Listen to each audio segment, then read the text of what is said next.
حاجی صاحب نے آخری عمر میں فیکٹری لگا لی اور وہ 24 گھنٹے فیکٹری میں رہنے لگے۔ وہ 16 سے 18 گھنٹے دفتر میں کام کرتے تھے اور جب تھک جاتے تھے تو فیکٹری کے گیسٹ ہاؤس میں سو جاتے تھے۔ حاجی صاحب کے مزاج کی یہ تبدیلی سب کے لیے حیران کن تھی۔ وہ 30 برس تک دنیا داری، کاروبار اور روپے پیسے سے الگ تھلگ رہے تھے۔ انہوں نے یہ عرصہ عبادت اور ریاضت میں گزارا تھا اور اللہ تعالیٰ نے انہیں اس ریاضت کا بڑا خوبصورت صلہ دیا تھا۔ وہ اندر سے روشن ہو گئے تھے۔ وہ صبح 8 بجے اپنی بیٹھک کھولتے تھے اور رات گئے تک ان کے گرد لوگوں کا مجمع رہتا تھا۔ لوگ اپنی اپنی حاجت لے کر ان کے پاس آتے تھے۔ وہ ان کے لیے دعا کا ہاتھ بلند کر دیتے تھے اور اللہ تعالیٰ سائل کے مسائل حل فرما دیتا تھا۔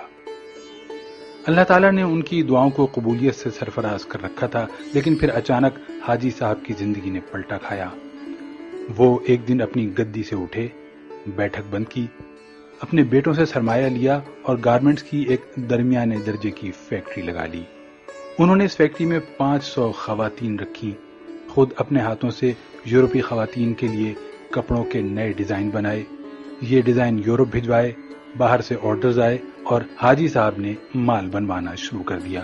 یوں ان کی فیکٹری چل نکلی اور حاجی صاحب دونوں ہاتھوں سے ڈالرز سمیٹنے لگے۔ دنیا میں اس وقت گارمنٹس کی کم و بیش لاکھوں فیکٹریاں ہوں گی اور ان فیکٹریوں کے اتنے ہی مالکان ہوں گے، لیکن ان لاکھوں مالکان میں حاجی صاحب جیسا کوئی دوسرا کردار نہیں ہوگا۔ پوری دنیا میں لوگ بڑھاپے تک کاروبار کرتے ہیں اور بعض ہزار روپے پیسے اور اکاؤنٹ سے تائب ہو کر اللہ اللہ شروع کر دیتے ہیں، لیکن حاجی صاحب ان سے بالکل الٹ ہیں۔ انہوں نے 35 سال کی عمر میں کاروبار چھوڑا، اللہ سے لو لگائی، لیکن جب وہ اللہ کے قریب ہو گئے تو انہوں نے اچانک اپنی آباد خانقاہ چھوڑی اور مکروہات کے گڑھے میں چھلانگ لگا دی۔ وہ دنیا کے واحد بزنس مین ہیں جو فیکٹری سے درگاہ تک گئے تھے اور پھر درگاہ سے واپس فیکٹری پر آ گئے۔ حاجی صاحب کی کہانی ایک کتے سے شروع ہوئی تھی اور کتے پر ہی آ کر ختم ہوئی۔ یہ 35 برس پرانی بات تھی۔ حاجی صاحب کی گارمنٹس فیکٹری تھی۔ حاجی صاحب صبح صبح فیکٹری چلے جاتے تھے اور رات بھیگنے تک کام کرتے تھے۔ ایک دن وہ فیکٹری پہنچے تو انہوں نے دیکھا کہ ایک درمیانے قد کاٹ کا کتا گھسٹ گھسٹ کر ان کے گودام میں داخل ہو رہا ہے۔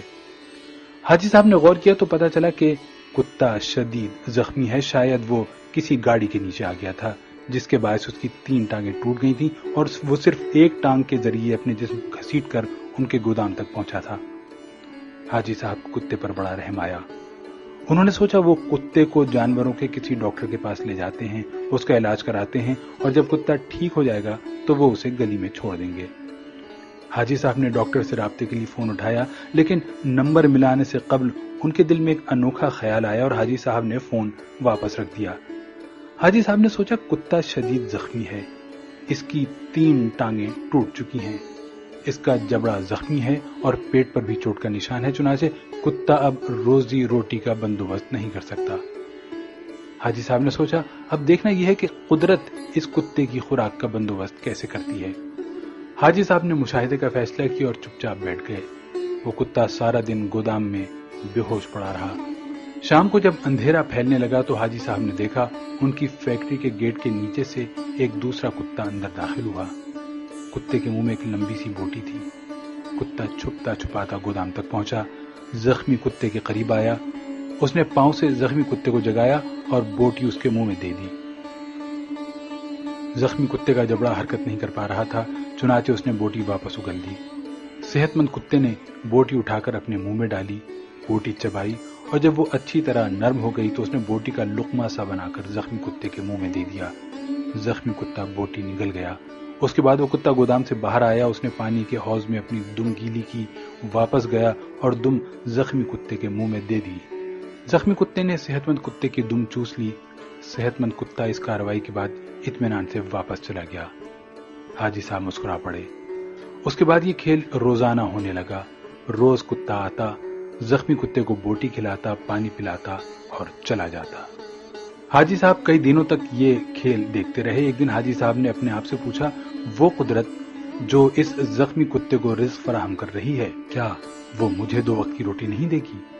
سوال بہت دلچسپ تھا۔ حاجی صاحب رات تک اپنے اس سوال کا جواب تلاش کرتے رہے یہاں تک کہ وہ توکل کی حقیقت بھانپ گئے۔ انہوں نے فیکٹری اپنے بھائی کے حوالے کی اور تارک الدنیا ہو گئے۔ وہ مہینے میں 30 دن روزے رکھتے اور صبح صادق سے اگلی صبح کاذب تک رکوع و سجود کرتے۔ وہ برسوں اللہ کے دربار میں کھڑے رہے۔ اس عرصے میں اللہ انہیں رزق بھی دیتا رہا اور ان کی دعاؤں کو قبولیت بھی، یہاں تک کہ وہ صوفی بابا کے نام سے مشہور ہو گئے اور لوگ ان کے پاؤں کی خاک کا تعویذ بنا کر گلے میں ڈالنے لگے۔ لیکن پھر ایک دوسرا واقعہ پیش آیا اور صوفی بابا دوبارہ حاجی صاحب ہو گئے۔ یہ سردیوں کی ایک نیم گرم دوپہر تھی۔ صوفی بابا کی بیٹھک میں درجنوں عقیدت مند بیٹھے ہوئے تھے۔ صوفی بابا ان کے ساتھ روحانیت کی رموز شیئر کر رہے تھے۔ باتوں ہی باتوں میں صوفی بابا نے کتے کا قصہ چھیڑ دیا اور اس قصے کے آخر میں حاضرین کو بتایا، رزق ہمیشہ انسان کا پیچھا کرتا ہے، لیکن ہم بے وقوف انسانوں نے رزق کا پیچھا شروع کر دیا ہے۔ اگر انسان کی توکل زندہ ہو تو رزق انسان تک ضرور پہنچتا ہے، بالکل اس کتے کی طرح جو زخمی ہوا تو دوسرا کتا اس کے حصے کا رزق لے کر اس کے پاس آ گیا۔ میں نے اس زخمی کتے سے توکل سیکھی، میں نے دنیا داری ترک کی اور اللہ کی راہ میں نکل آیا۔ آج اس راہ کا انعام ہے، میں آپ کے درمیان بیٹھا ہوں۔ ان 30 برسوں میں کوئی ایسا دن نہیں گزرا جب اللہ تعالیٰ نے کسی نہ کسی وسیلے سے مجھے رزق نہ دیا ہو یا میں کسی رات بھوکا سویا ہوں۔ میں ہمیشہ اس زخمی کتے کو تھینک یو کہتا رہتا ہوں جس نے مجھے توکل کا سبق سکھایا تھا۔ صوفی بابا کی محفل میں ایک نوجوان پروفیسر بھی بیٹھا تھا۔ پروفیسر نے جینز پہن رکھی تھی اور اس کے کان میں MP3 کا ایئر فون لگا ہوا تھا۔ نوجوان پروفیسر نے ایئر فون اتارا اور قہقہ لگا کر بولا، صوفی بابا، ان دونوں کتوں میں افضل زخمی کتا نہیں تھا، بلکہ وہ کتا تھا جو روز شام کو زخمی کتے کو بوٹی چبا کر کھلاتا تھا اور اپنی گیلی دم سے اس کی پیاس بجھاتا تھا۔ کاش آپ نے زخمی کتے کے توکل کے بجائے صحت مند کتے کی خدمت، قربانی اور ایثار پر توجہ دی ہوتی تو آج آپ کی فیکٹری 500-600 لوگوں کا چولہا جلا رہی ہوتی۔ صوفی بابا کو پسینہ آ گیا۔